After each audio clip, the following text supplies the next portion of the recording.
Source EU plan, or on diversification and strengthening supply chains through ambitious trade agreements from Latin America to the Indo-Pacific. Europe's era of independence must be unstoppable. And we have more work to do. We have to go further. We must move swiftly. And that is particularly important when it comes to security and defence. The bottom line is simple. Europe must be responsible for its own security. This is no longer an option. This is a must.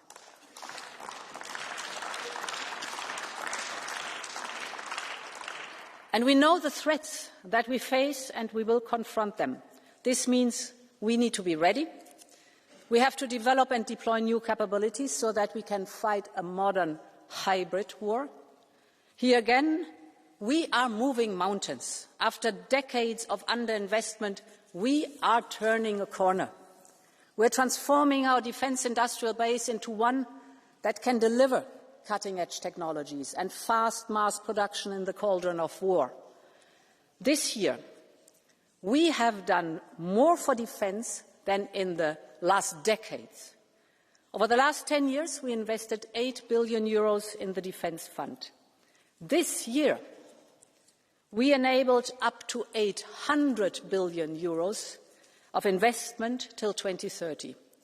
And we have seen how oversubscribed our SAFE programme has been, with the demand from 19 member states, fast outstripping the 150 billion euros on the table, and member states are already asking for a new round of SAFE. And this shows our European commitment to our European security. And honourable members, this surge in defence is not only on defence, we all know it. It is about our freedom, it is about our prosperity, and it is about our independence. And there is no more important act of European defence than supporting Ukraine's defence. The next days will be a crucial step for securing this. It is up to us to choose how we fund Ukraine's fight. We know the urgency, it is acute, we all feel it, we all see it, because just as peace negotiations are stepping up, so is intensifying the Russian barrage of attacks. Now, the IMF and our estimates show that Ukraine's need for the years 26 and 27 are around about 137 billion euros. Europe should cover two-thirds, that is 90 billion euros, and this is not just about numbers. This is about strengthening Ukraine's ability to secure a real peace, one that is just, one that is lasting, one that protects Ukraine and thus also protects Europe. And it is also about ramping up the cost of war for Russia. And this is why I proposed two different options for this upcoming European Council, one based on assets and one based on EU borrowing, and we will have to decide which way we want to take, which route we want to take. But one thing is very, very clear. We have to take the decision to fund Ukraine for the next 2 years in this European Council.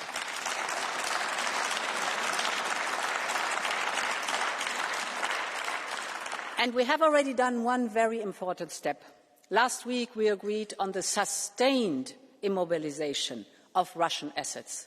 And this is a decisive step that sends a very strong political message. It means that the Russian assets will remain immobilized until we decide otherwise, until Russia stops the war, and until Russia pays duly reparations to Ukraine for the damage that is done.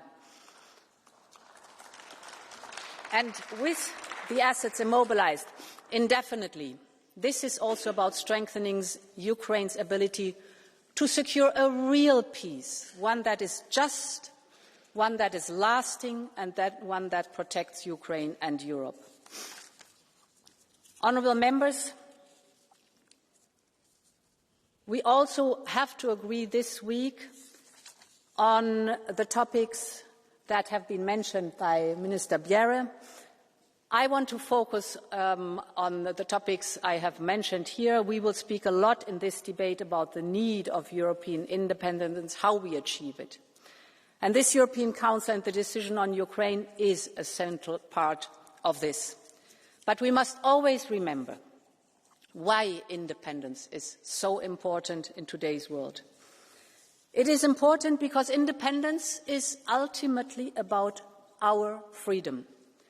The freedom to decide and to make laws for ourselves, the freedom to act however we want, to pursue our own interests and our own partnerships, the freedom to vote for whoever we want without being pressured or subjected to a torrent of manipulated information, the freedom to choose diversity, to choose democracy.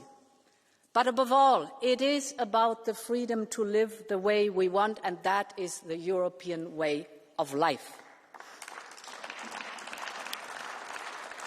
And our cultures and our traditions are so distinct and so central to our way of life, and this is what binds us together. And when we are united, we made the experience, then we are unstoppable. And I'm deeply proud of this. Our differences do not divide us. We celebrate our different cultures. They connect us as Europeans. And the pride we have in Europe is what connects us. So, as we look ahead, I urge you to be confident in what we can achieve in our quest to be a strong, independent Europe. Thank you, and long live Europe. Thank you very much, President of the Commission. And now the first round of political group speakers, starting with the President of the EPP Group, Manfred Weber. Sehr geehrte Frau Präsidentin Metsola, sehr geehrte Frau Präsidentin von der Leyen, liebe Vertreterin vom dänischen Ratsvorsitz, meine sehr verehrten Damen und Herren, liebe Kolleginnen und Kollegen, eine wichtige, eine historische Woche steht vor uns. Und das Erste, was zu sagen ist, sind die Entwicklungen zur Ukraine. Ich möchte einfordern, dass dieser Europäische Rat bei der Frage der Finanzierung der Ukraine nicht scheitern darf. Es wäre ein historisches Versagen, wenn es kein Ergebnis gibt. Und ich möchte ausdrücklich unserer Kommissionspräsidentin Dank sagen für die Alternativen, die sie vorgelegt hat. Auch aus Sicht unserer Fraktion der Europäischen Volkspartei greift das Prinzip, dass der Verursacher dieses Krieges, dieser Schäden auch für die Folgen gerade stehen muss. Deswegen unterstützen wir die Idee, die Russian Assets zu nutzen, um die Folgekosten zu finanzieren. Und andererseits ist es ein faires Anliegen Belgiens, dass die Lasten und die Risiken dann auch von allen Europäern geteilt werden. Das ist die präferierte Lösung, die diese Woche erarbeitet werden sollte. Wir haben demgegenüber die Entwicklungen in Berlin, die Gespräche zum dauerhaften Waffenstillstand, vielleicht sogar Frieden. Und es ist stark, dass Europa jetzt eine Rolle spielt, dass die europäischen Spitzen eine Rolle spielen, dass Europa mit am Tisch sitzt und Zelensky unterstützt, dass er eingebettet ist in die europäische Solidarität. Für uns als Europäische Volkspartei hat dieser Konflikt schon vor Jahren, vor Jahrzehnten begonnen. Faktisch am Maidan, als damals junge Ukrainer aufgestanden sind und für Freiheit und Demokratie eingetreten sind und ihr Land in die europäische Richtung führen wollten und geführt haben. Und dann die Besetzung der Krim 2014, zum ersten Mal militärische Gewalt. Putin hat Angst vor Freiheit und Demokratie. Das ist das, was dahinter steht. Wir haben anschließend nach 2014 als Europäer, vor allem Deutschland, Nord Stream 2 gebaut. Es kann niemand behaupten, man hätte es nicht mit Appeasement versucht. Deswegen sind alle Versuche des Appeasements mit Putin gescheitert. Das muss jedem klar sein. Der Ball liegt, wenn die Berliner Gespräche jetzt gut abgeschlossen sind, in Moskau. Und wir werden sehen, wie reagiert wird. Aber niemand, auch die Populisten von links und rechts, können behaupten, dass man es mit Diplomatie nicht voll versucht hätte.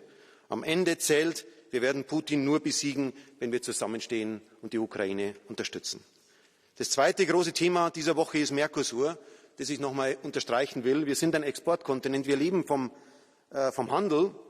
Und nachdem China und auch unser Partner, die Vereinigten Staaten von Amerika, schwieriger werden als Handelspartner, müssen wir neue Partner suchen.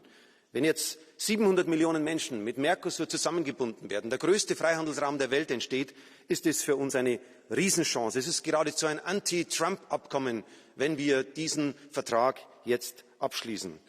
Wir als Europäische Volkspartei kümmern uns um die Interessen unserer Bauern und deswegen unterstützen wir auch die Safeguards.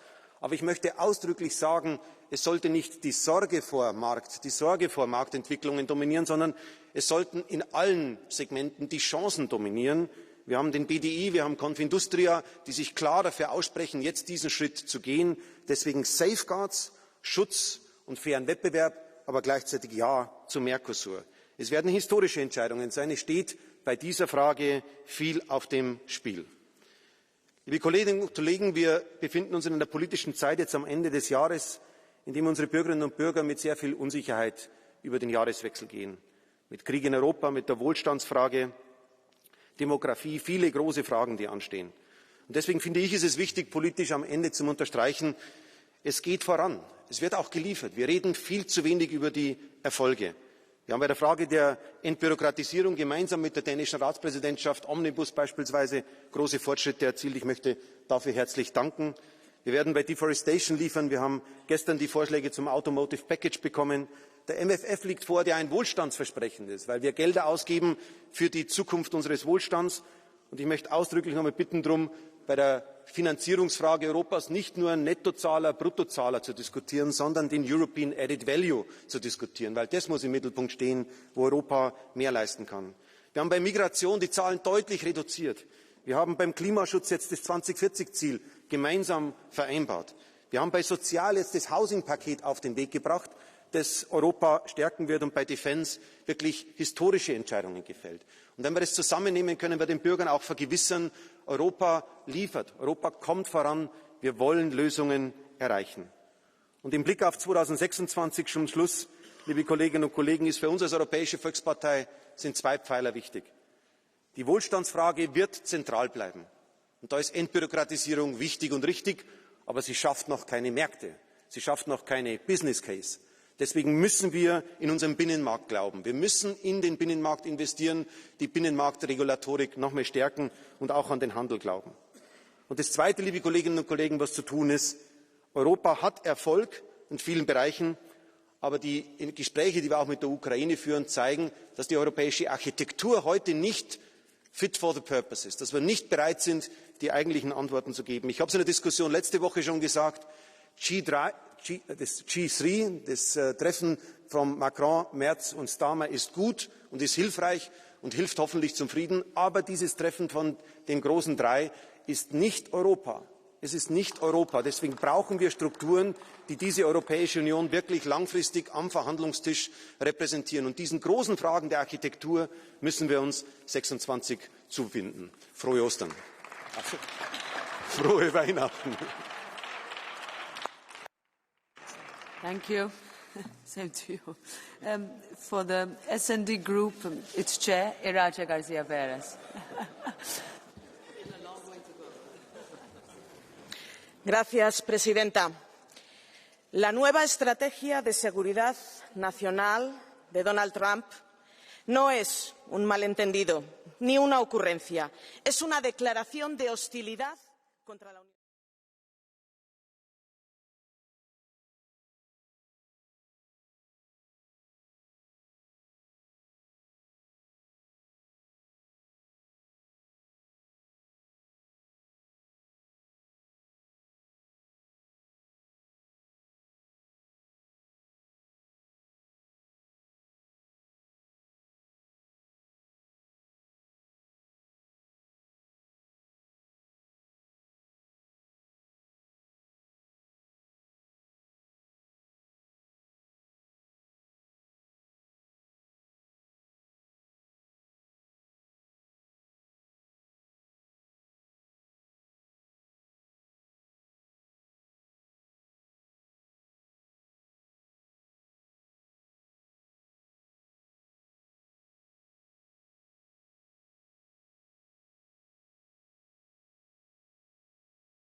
pericolo!